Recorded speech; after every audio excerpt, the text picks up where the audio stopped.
अस्सलाम वालेकुम। मेरा नाम है अंसर अली, एसआई पीटीएस फरूखाबाद में मैं बतौर लाइन इंस्ट्रक्टर तैनात हूँ। आज जिस टॉपिक के ऊपर मैं बात करने जा रहा हूँ वो है सीपीआर का अमल। ये ईएमटी टेक्नीशियन से मुतल्लक है। पुलिस को इसका इल्म होना चाहिए क्योंकि पुलिस ही वो इदारा है जो सबसे पहले किसी वकूआ के ऊपर पहुँचते हैं। चाहे कोई एक्सीडेंट हो जाए, कोई ब्लास्ट हो जाए, किसी किस्म का कोई भी हादसा हो जाए तो 15 पे कॉल जाती है।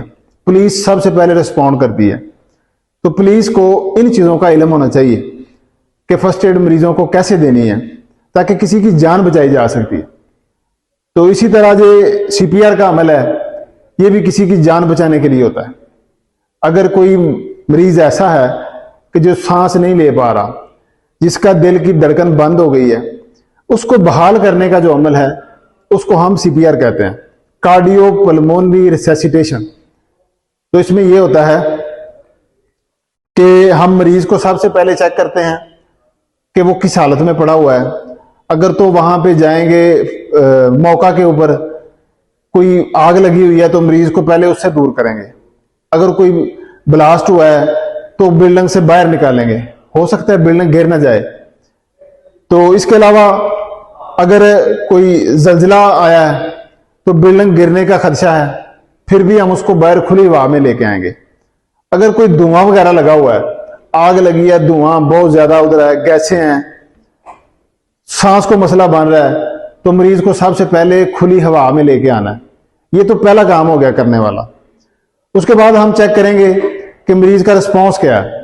वो बेहोशी की हालत में है, वो होश के अंदर है, वो सांस ले रहा है, वो सांस नहीं ले रहा। इसको हम चेक करेंगे उसकी दिल की धड़कन चल रही है नहीं चल रही। अगर तो उसके दिल की धड़कन नहीं चल रही, वो सांस नहीं ले रहा, तो हम उसको एक सख्त जगह पे लिटाएंगे, जमीन के ऊपर या कोई भी सख्त जगह मिल जाए।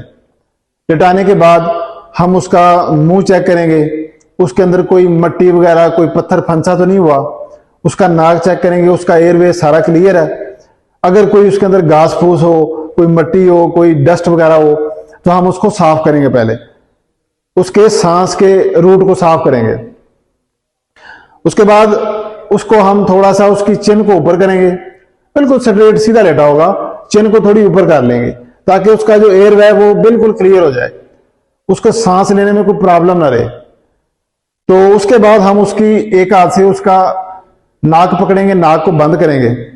बंद करने के बाद उसके मुंह के ऊपर अपना मुंह रखकर जोर से उसको सांस देंगे और देखेंगे उसकी छाती को ऊपर उठता हुआ महसूस करें।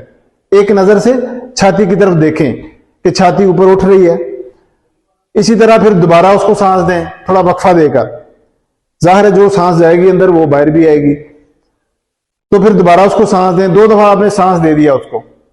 उसके बाद उसकी छाती को प्रेस करें, अपने दोनों हाथों को ऊपर रख के, ये वाली जो जगह है इसके ऊपर रख के जोर से प्रेस करें। और कितनी बार करना है, ये मुख्तलिफ ममालिक के अंदर मुख्तलिफ एसओपीज चल रही हैं। बाज कहते हैं जी 8 दफा करें, बाज ममालिक के अंदर ये रूटीन चल रही है कि 2 दफा सांस दें, 8 दफा प्रेस करें। बाज जगह पे है जी 2 दफा सांस दें, 12 दफा प्रेस करें। बाज ममालिक के अंदर है जी 2 दफा सांस दें और 15 बार प्रेस करें। हमारे यहाँ जो चल रहा है रूटीन वो ये है कि 2 दफा उसको सांस देना है, मसनूई सांस, और 30 बार उसकी छाती को प्रेस करना है। तो ये अमल कहता है सीपीआर, मसनूई तनफस का अमल, मसनूई सांस देना उसको।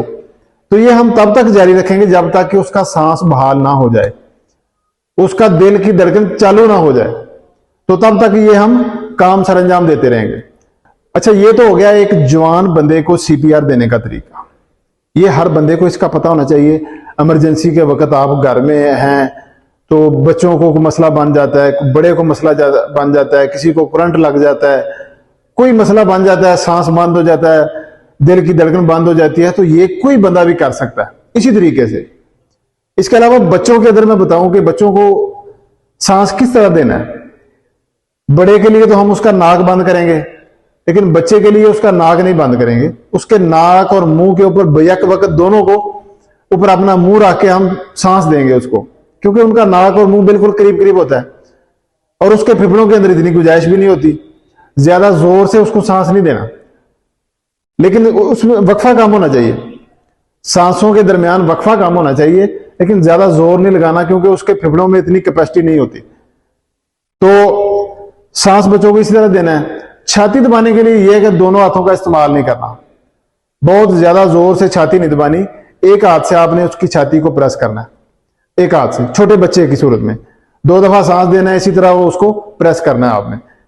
तो बाकी बड़े का और छोटे का अमल सेम ही है, सिर्फ इतना है कि इसमें एक हाथ का इस्तेमाल करना है छाती प्रेस करने के लिए, और सांस उसके नाक और मुंह को बेक वक्त देना है। तो ये आप उस वक्त तक करें जब तक कि उसका सांस बहाल ना हो जाए, दिल की धड़कन ना चल जाए। तो ये एक तरीकाकार है, इसको हम पंजाबी में कह सकते हैं ये टोटका है। तो ये बड़ा कारआमद है। बाज दफा, कई दफा ऐसा हुआ है कि बड़े लोगों की जान बच गई इस दफा। बल्कि एक मरीज ऐसा था, उसकी ये सीपीआर का अमल 10 मिनट जारी रहा, 10 मिनट के बाद उसकी सांस बहाल हुई। अंदाजा कर लें कि ये एक मौजजा हुआ। तो ये मौजजा किसी के साथ भी हो सकता है। अपनी कोशिश करनी चाहिए अगले बंदे की जान बचाने के लिए, बाकी अल्लाह के हाथ में है। जी मेहरबानी, शुक्रिया बहुत।